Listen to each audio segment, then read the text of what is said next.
Hey guys, it's time for a news dump. Listen, guys, we all love Rick and Morty, or at least most of us do. Yeah. Because it's a funny, well-written show that features beautiful animation and does a damn good job of presenting pretty solid sci-fi premises in a comedic setting in ways that we've only ever really seen on Futurama before. Dan Harmon, talented as fuck. Justin Roiland, also talented as fuck. We get it. It is a great show that we look forward to every week and are going to be impatiently waiting for once this season ends, which, coming up real soon. Only 2 more episodes left. The last one's October 1st. Savor the moment. Yeah, we all love it, but it's time to have a talk because like just about anything that gets popular and isn't the exact dead center of the mainstream, Rick and Morty's fan base has some real toxic elements to it, especially online. First off, just because the show is well written and doesn't hold its audience's hand and is a blatant love letter to science fiction, both popular and obscure, doesn't mean that enjoying it makes you some kind of fucking genius. No. Yeah, the subreddit I Am Very Smart, which is a cringe subreddit, spotlighting examples of people online bragging about being geniuses just because they once scored high on some bullshit online IQ test. They've been flooded over the last year or so by screenshots of Rick and Morty fans out in the wild on social media bragging about how they're one of the few to actually get the show, with most of the good jokes flying over the average people's heads. Even the Rick and Morty subreddit, which is just a giant circle jerk among fans about how much they love the show, they had a highly upvoted post just last month saying, "Can we please stop saying that the viewers are smarter for watching and rather appreciate that the writers and showrunners are just really good? Don't break an arm jerking yourself off, just like the show." Obviously, most Rick and Morty fans aren't like that because most fans of anything, they keep that enjoyment between themselves and their friends, and they don't take their enjoyment of a cartoon as a sign of their advanced intelligence. It's a small, vocal minority, like with most things online. But it's still annoying that this is a thing. Now, also annoying, people who identify with Rick Sanchez and think he's the hero of the show. No. Rick is not a good person. Like Cartman is not a good person. Yeah. He's a funny character, but the show has repeatedly emphasized what a selfish piece of shit that he is, and a bad father, and also a bad grandfather. You're supposed to laugh at him, but you're not supposed to like him. Just like you're not supposed to like Walter White, or Don Draper, or Vic Mackey. Yeah. Even more annoying, though, is the reaction among another minority of fans about the show's decision a while back to hire a 50-50 male-female writing staff for Season 3. That decision by Harmon and Roiland, it came on the heels of a moderate amount of criticism that they had received for having all-male writing staffs on the first 2 seasons. Many in the Rick and Morty fandom saw this news as proof that females were forcing diversity and ruining my cartoons, damn it! Yeah. That's despite the fact that from the looks of it, Harmon and Roiland simply listened to a criticism and decided, hey, fuck it, let's try that. Leading up to Season 3, some people were expecting these new episodes to noticeably suck now that the women had taken over the writer's room, but now that the season's almost finished, well, if you ask us, this season's been pretty damn good. Yeah. They took their time, they didn't want to rush out a 3rd season that couldn't live up to the first 2, and we would say that they've accomplished that. Yeah. Yeah. But somehow that element of Rick and Morty fans who hate that the writer's room is now half women has persisted, resulting in 2 of those women being harassed on social media and having their personal info leaked, aka doxed. Those 2 women, by the way, are responsible for Pickle Rick and that Mad Max episode, Rick Mancing the Stone. 2 incredibly good episodes, but hey, fuck them for daring to be born with a vagina. So this week, Dan Harmon, never one to hold back on opinion, he finally unleashed on those fans in an interview with Entertainment Weekly. Because he can't use Twitter anymore, he's taking the break. Yeah, and that's probably a good thing. The man's got a problem. Somebody get me Entertainment Weekly! This is what he said. I was familiar going into the 3rd season, having talked to Felicia Day, that any high-profile women get doxxed, they get harassed, they get threatened, they get slandered. And part of it is a testosterone-based subculture patting themselves on the back for trolling these women. Because to the extent that you can get a girl to shriek about a frog, you've proven girls are girly and there's no crime in assaulting her with a frog because it's all in the name of proving something. I think it's all disgusting.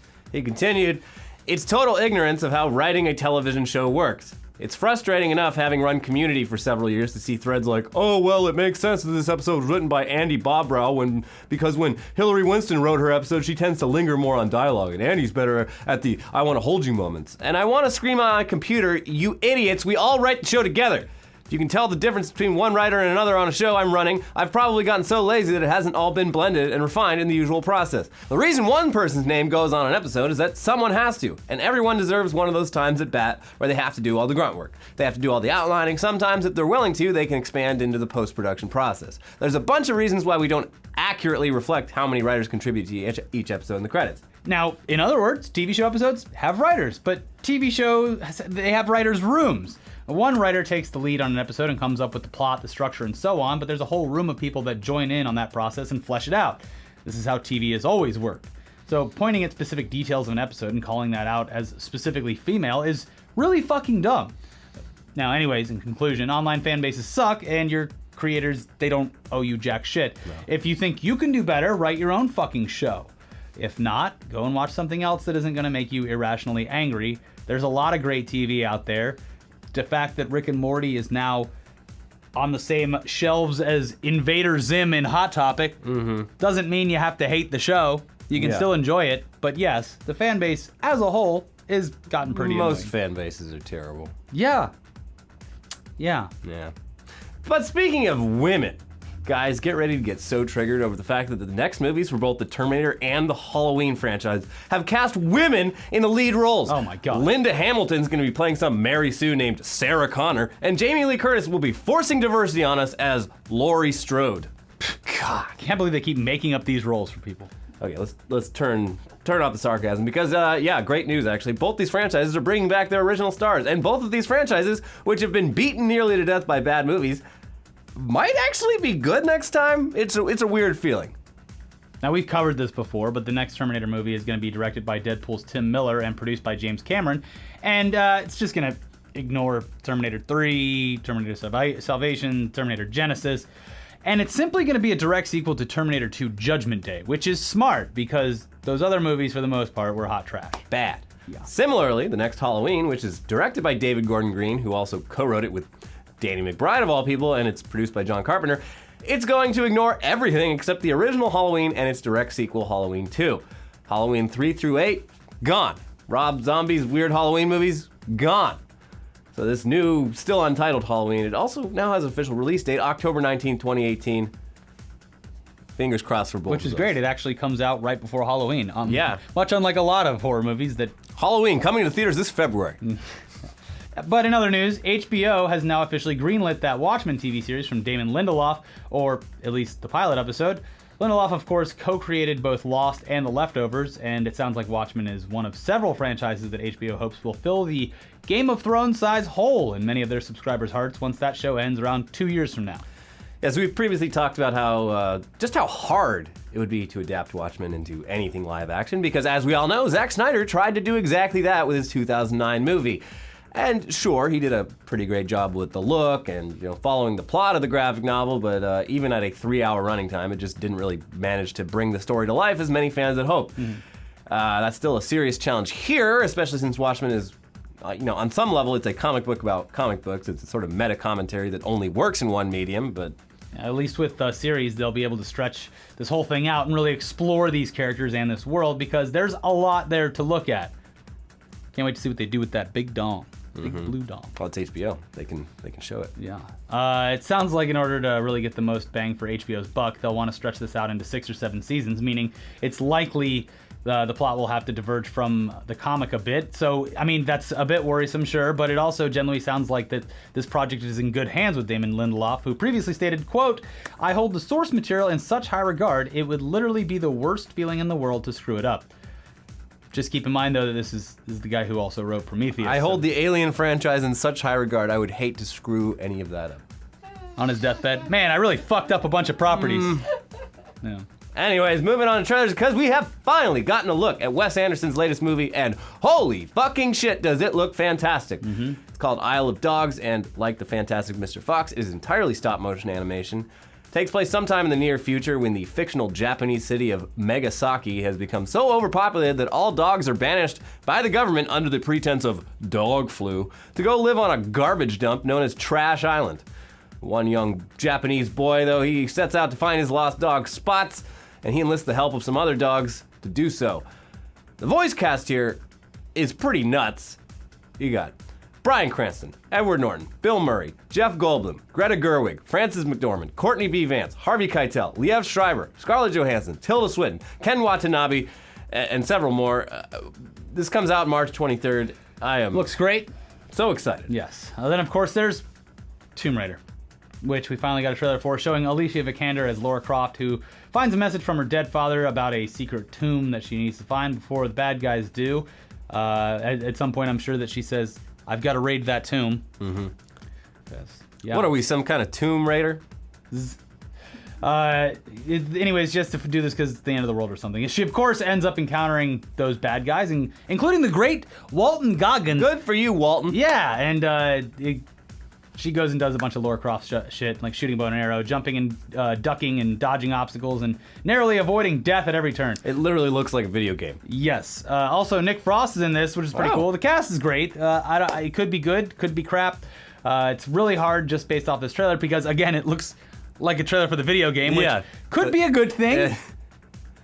Could be. She's just like, I got to get this timing right. If I duck and jump, but if I press Y, I mean, if I climb.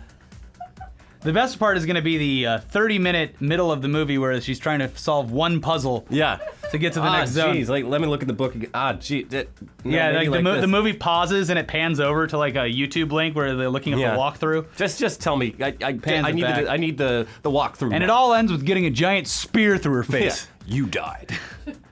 Hey, the bar's low. Hopefully it can do a better job than The Mummy as long as we're raiding tombs. Yeah. Very low bar. Yeah. Finally, The Punisher, which unsurprisingly looks like by far the most violent thing Marvel has ever allowed to take place in live action. Except for Howard the Duck, sorry. But right off the bat, Frank Castle's wife gets shot just right in the head, right in front of him. And there's more blood in this trailer alone than probably the entire MCU combined. Mm-hmm. The Punisher, his whole thing is killing every bad guy that gets in his path. Looks like that's exactly what he's going to be doing here with some pretty heavy, blatant John Wick influence, which I'm okay with. For whatever reason, they're making a big deal out of hiding the release date, so I don't know, maybe they're just going to drop it on Netflix one random Friday night and surprise everyone. You're like, honey, wake up, it's on the TV. As long as the fight choreography is more planned out and visually appealing than the jump cuts and like quick pans and stuff that they've kind of gotten comfortable with. Yeah. Well, I mean, like Daredevil and Luke Cage, like they each had like one great fight scene that they like worked their asses off on, but then the rest of it was just very typical TV action. Yeah, way easier to edit a bunch of fight scenes together than to actually work. I mean, it's practical. Anyways, watch 2 new episodes over here. We have a brand new episode of Weekly Weird News you should check out. Also, they participated in a little PUBG tournament yesterday. Yeah, we tried something. It was really complicated. Involved a lot of people in this office putting in work, but we basically did a private server PUBG tournament with the God View camera.